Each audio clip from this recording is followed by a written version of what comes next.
అందరికీ నమస్కారం.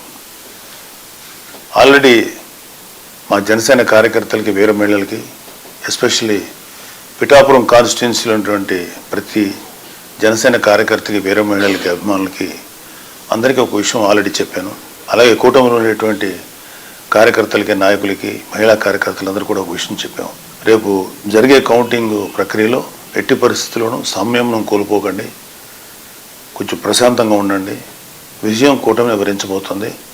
So ఓడిపోబోతున్నటువంటి YCP వాళ్ళు చేసేటువంటి కవింపు చర్యలకి మీరు ఎట్టి పరిస్థితుల్లో ప్రతిస్పందించద్దు అని చెప్పాను మీకు.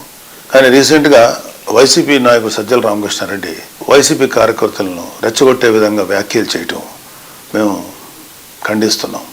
పార్టీ ఏదైనా కార్యకర్తల క్షేమం కోరాలి కానీ వారిని విద్వేషాలకి విధ్వంసాలకు పాల్పడే విధంగా రెచ్చగొట్టకూడదు. అలాగే వైసీపీ నాయకులు వారు ఓడిపోతున్న విషయం జీర్ణించుకోలేకపోతున్నారు. విద్వేషాలు రెచ్చగొట్టి కార్యకర్తలను బలి చేయాలని చూస్తున్నారు. వైసీపీ కార్యకర్తలైనా ఇతర ఏ పార్టీ కార్యకర్తలైనా ఒక విషయం గమనించుకోవాలి. ఆంధ్రప్రదేశ్ రాష్ట్రంలో ప్రజలు తమ నిర్ణయాన్ని ఓట్ల రూపంలో ఎప్పుడూ వెల్లడించారు. గతంలో ఎన్నడూ లేని విధంగా ప్రజలు వైసీపీపై తమ వ్యతిరేకతను ఓట్ల రూపంలో చూపించారు. తాజాగా వెలువడిన అన్ని ఎగ్జిట్ పోల్ సర్వే ఫలితాలు కూటమికి అనుకూలంగా వెలువడడం కూడా వైసీపీపై ఉన్న ప్రజాగ్రహాన్ని తెలియజేస్తున్నాయి. ఇక కౌంటింగ్ చేసి గెలుపొందిన వారిని ప్రకటించే ప్రక్రియ మాత్రమే మిగిలింది. కౌంటింగ్ రోజు ఏజెంట్లుగా హాజరయ్యే కార్యకర్తలు తమ పార్టీ అభ్యర్థికి ఎన్ని ఓట్లు పోలయ్యాయో ఓట్ల లెక్కింపు ప్రక్రియకు అనుగుణంగా ఎప్పటికప్పుడు నమోదు చేసుకుంటూ అంతిమంగా గెలుపు ఓటములు నిర్ధారించుకోవాలి. ఒకవేళ ఏవైనా సందేహాలు అనుమానాలు ఉంటే అక్కడే ఉన్న సంబంధిత ఆర్ఓకు ఫిర్యాదు చేయవచ్చు.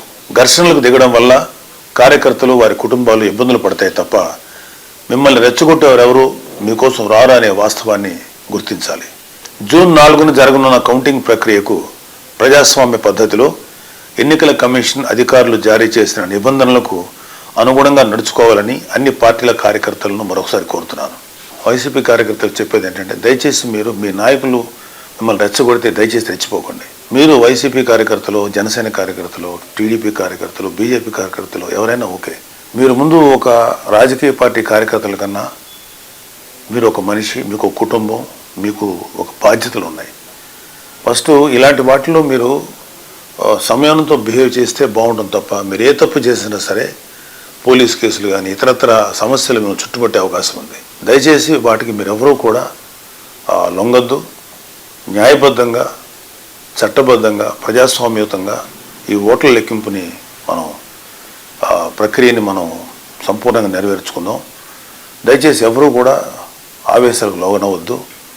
ప్రజాస్వామ్య స్పిరిట్ని మనం అందరం గౌరవిద్దాం. అలాగే ఎవరైనా సరే ఇంకొక ఇతర పార్టీ నాయకులు కానీ ఇతర పార్టీ కార్యకర్తలు కానీ రెచ్చగొట్టినా సరే దయచేసి ఎవరు రెచ్చిపోకండి. ఎవరు విన్ అవుతున్నారో ఎవరు లూజ్ అవుతున్నారు అనేది ఆల్రెడీ నిక్షిప్తమైంది. వాళ్ళని జస్ట్ అనౌన్స్ చేసి బయట పెట్టడమే తరువాయి. సో మీరు ఇప్పుడు ఏ కార్యకర్త అయినా ఏమీ చేసేది లేదు. జస్ట్ హుందాగా ఏదైతే ఫలితాలు వస్తాయో వాటిని స్వీకరిద్దాం. Thank you. జై జనసేన, జై హింద్.